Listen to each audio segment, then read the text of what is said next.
بسم الله الرحمن على عبده ورسوله الأمين نبينا محمد وعلى آله وصحبه أجمعين.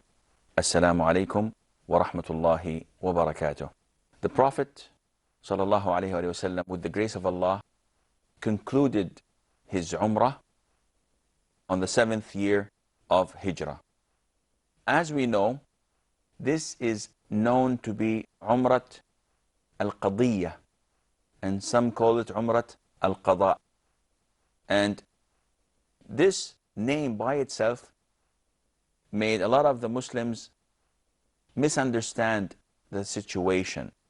So some thought that whenever you are prevented from performing Hajj or Umrah for one reason or the other, then it's compulsory that you come on the following year to perform that pilgrimage or Umrah.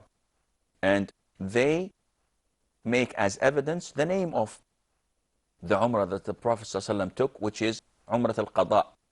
And actually this is wrong. Umrat al-Qada or al-Qadiyya means that this is what they've agreed on this the previous year.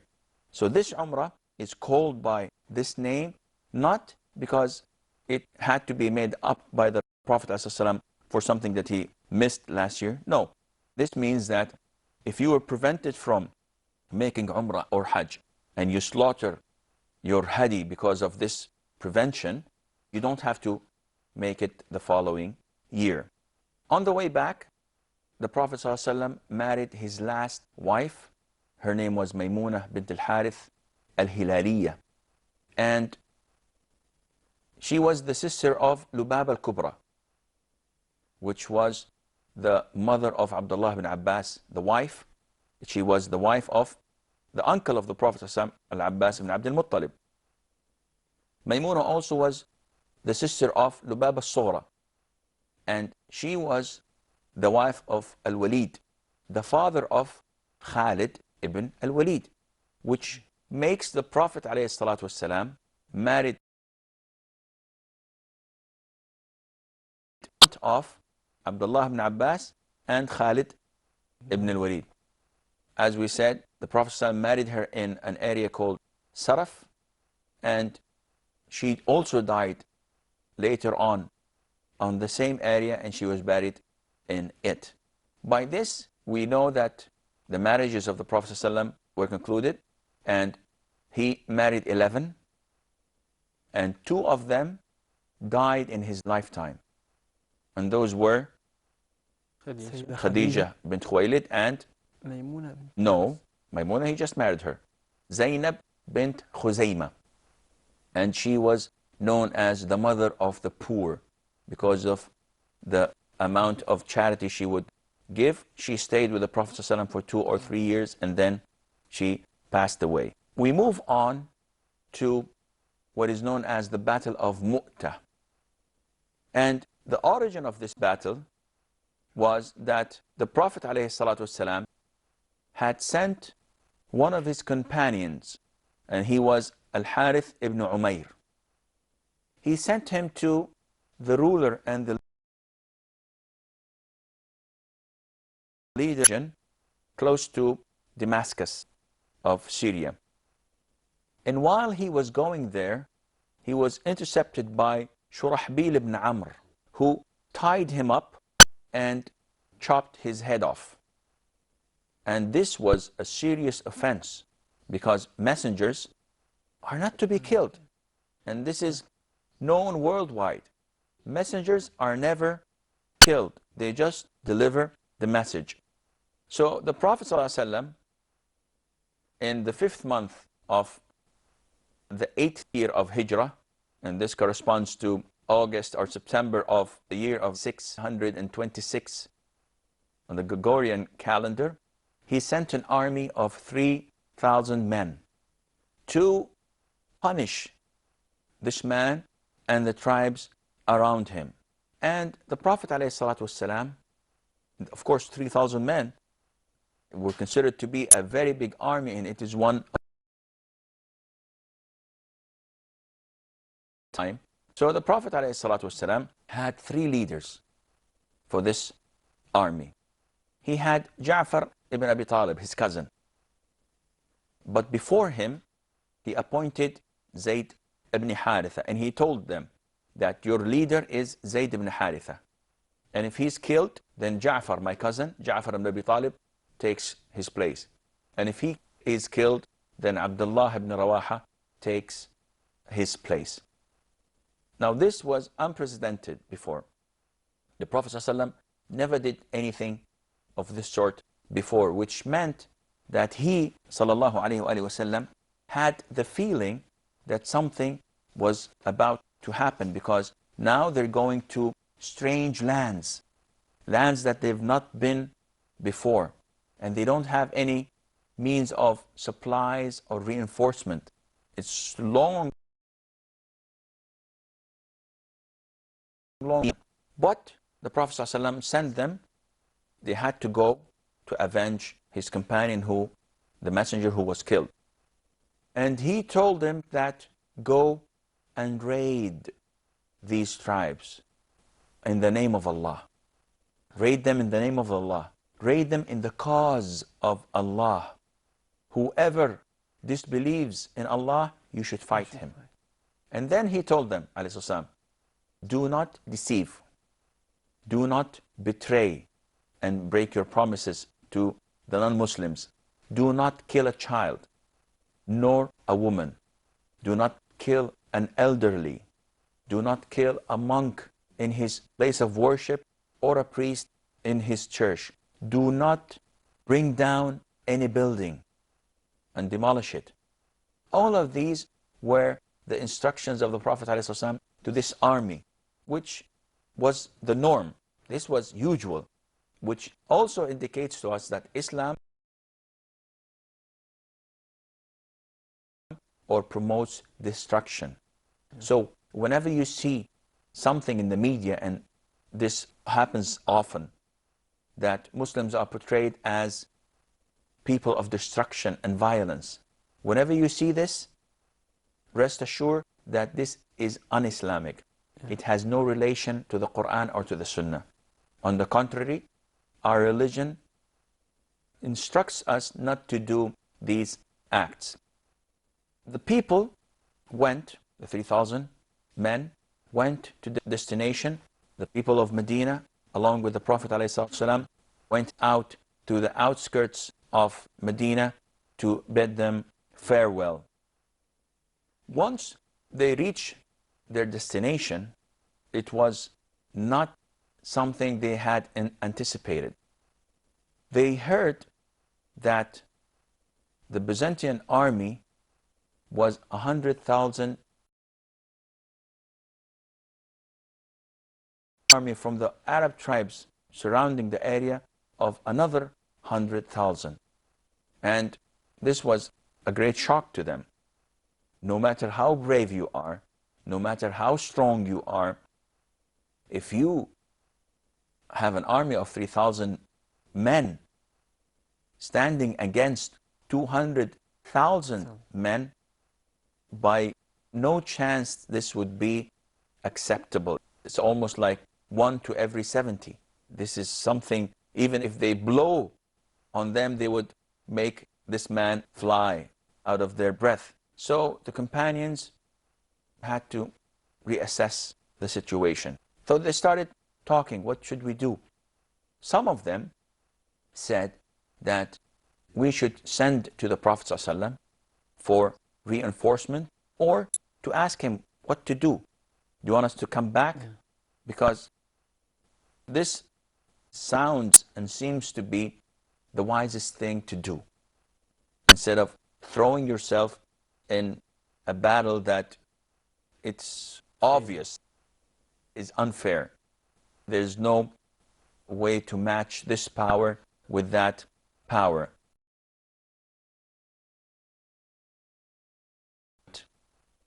Who was articulate, stood up and said, people, I think that what we came for is what we are trying to escape at the moment.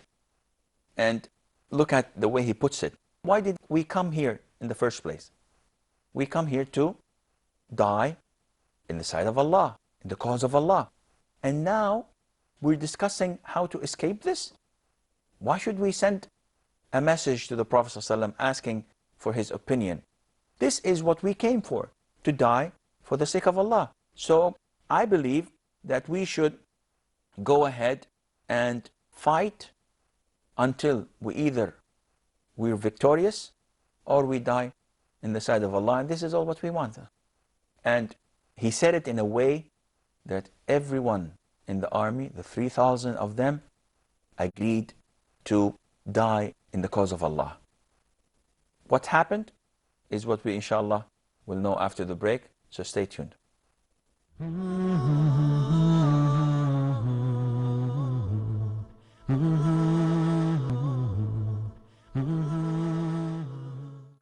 Assalamu alaikum wa rahmatullah and welcome back. Now, the armies are about to confront and engage in fierce battles, but it's not logical, and it can be world. How could 3,000 stand in the face of 200,000 Byzantine soldiers, well equipped, ready to fight, and well trained? This is something beyond our present day imagination. But they were not normal men. And if you claim that one man of them is equal to 1,000, you would not be exaggerating. They went into fighting. And of course, the first one to go into fighting was Zayd ibn Haritha, because he was the leader and he was carrying the flag. It was described that he went into the spears of the people, of the Byzantine army, to the extent that he didn't even fight. He just, drove in. He just rode in, that is. And Ibn Umar, may Allah be pleased with him, said 50 wounds.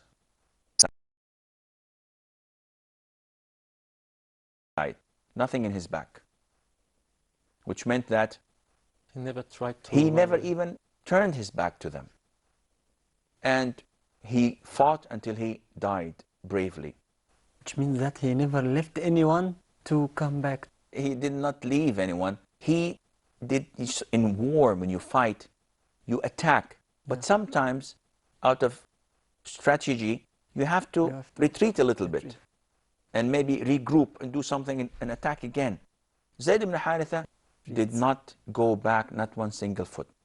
He fought, and definitely he had killed like 10 or 15 or 20 of the Byzantine army, and then he died as a martyr. Along came Ja'far ibn Abi Talib, who took the flag, and he fought bravely until he was overcome by the great number of the army, the enemy army. They chopped off his right hand, so he held it with his left. They chopped his left hand, so he held it with his shoulders, and then they killed him. And the Prophet ﷺ gave us the glad tidings and gave his children and his wife the glad Allah in paradise with wings to fly wherever he wants. And that is why he's known as Ja'far al-Tayyar, the flying Ja'far, or Dhul Janahayn, Ja'far with the two wings.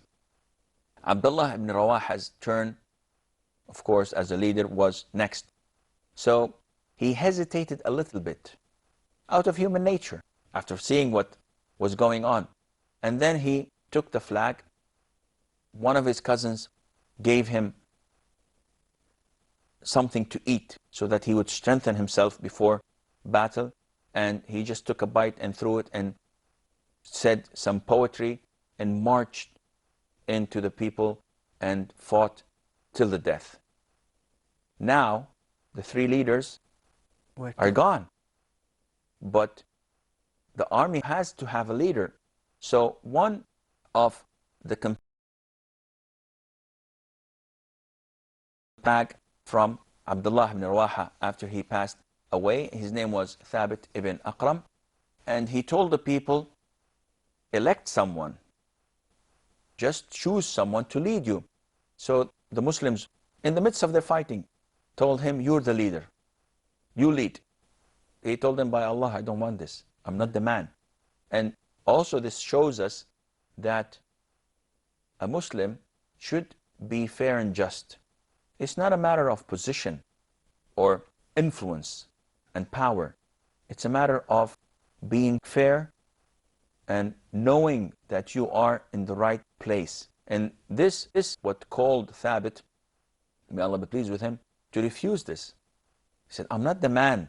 Do you want me to take the responsibility of all these Muslims and then I end up with their blood in my hands? I can't do this. So choose another one. So they looked around and as we know, Khalid was an extraordinary leader. His resume was full of battles and fights that he was always victorious in.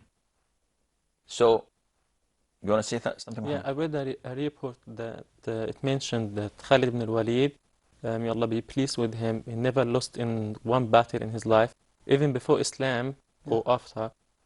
Yes, he was a very tactical person. He knew how to fight and he knew how to put a plan that would work. So immediately after he took charge, he regrouped the Muslims and they fought for the rest of the day. But it was few hours or few minutes to sunset. So the minute night had fallen, everyone went back to his camp. Khalid could not retreat because if they retreated, the enemy army would come and kill them all. Because when you're running, it's easy for them to catch you one by one. Khalid came up with the grace of Allah with a very genius idea. So he regrouped the army and he ordered those who were on the left of the army to go to the right, and those who were on the right to go to the left, and those who were in the center to go to the back, and those who were at the back to go to the front. When daybreak came and they wanted to start fighting again, the enemy army was terrorized. They thought that they had reinforcement. These are new people to us. You know, the right and left of the army all had their own flags. So they've seen the flags being changed and swapped. New faces, new soldiers. They're not the one we fought them yesterday. So they thought to themselves that, oops, we have a problem. The Muslims had their reinforcement. There's definitely more and more of them coming. So they began fighting with lots of fear in their hearts. Of course, the Muslims did their best to fight strongly, and it was reported, as in the Sahih Bukhari, that Khalid bin al-Walid, may Allah be pleased with him, broke 9 swords. Now, if you've seen the swords that he used to fight with, us normal people would not be able to carry them, let alone to fight with them. Khalid ibn al-Walid, the leader of that army, broke 9 swords. He was an experienced warrior. And this, what happened with him, with his swords. And imagine the remaining 3,000 of the Muslim army. The enemy army was terrified. They thought that even though we have the majority in number, we're outnumbering them, but they fight like lions and they're not afraid of death. They're all wanting to face the Sayyid Ja'far had met the previous day, and Khalid could sense and feel the fear in their hearts. So he did not retreat, but he went back a little bit. And as he estimated, the enemy army did not want to follow them because they were afraid that this was an ambush and that there are more reinforcements, and they want to draw them in further to the desert. So they've decided not to follow. Now, imagine fighting the full day and then fighting the following day, such a huge army. This, to some, would sound to be as a defeat to the Muslims. On the contrary, it's considered to be Victory. a victory, because, you know, facing such a huge army, and how much do you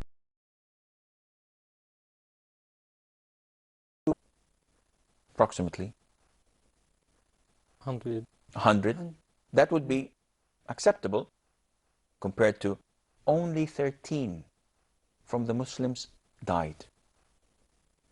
And we don't have a count of those who died from the enemy army, but by looking at 9 swords From one person, so you would estimate that before breaking a sword, he would have killed 10 at least. So they had casualties in the hundreds from the Byzantine army, and that's what made them happy to call it off and to withdraw their army.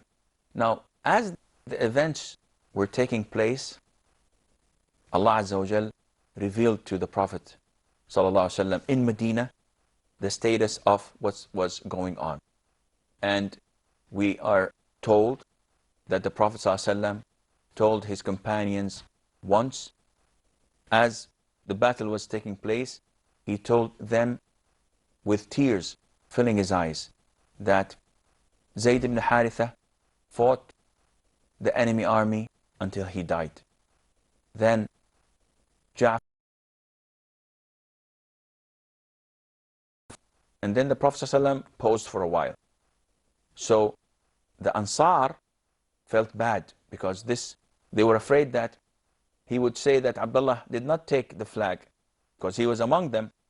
But then he said, Prophet ﷺ, and then Abdullah ibn Rawaha took the flag until he died. And then a sword of Allah, a man that is known as a sword of Allah, took it, and he did wonders with them. And this is the nickname of Khalid al-Walid. He is known to be the sword of Allah. The enemy army was defeated in our calculations, and I'm afraid that this is all the time we have for today's program. Inshallah, we'll elaborate a little bit further next time we meet. Until then, fi amanillah, wassalamu alaikum wa rahmatullahi wa barakatuh.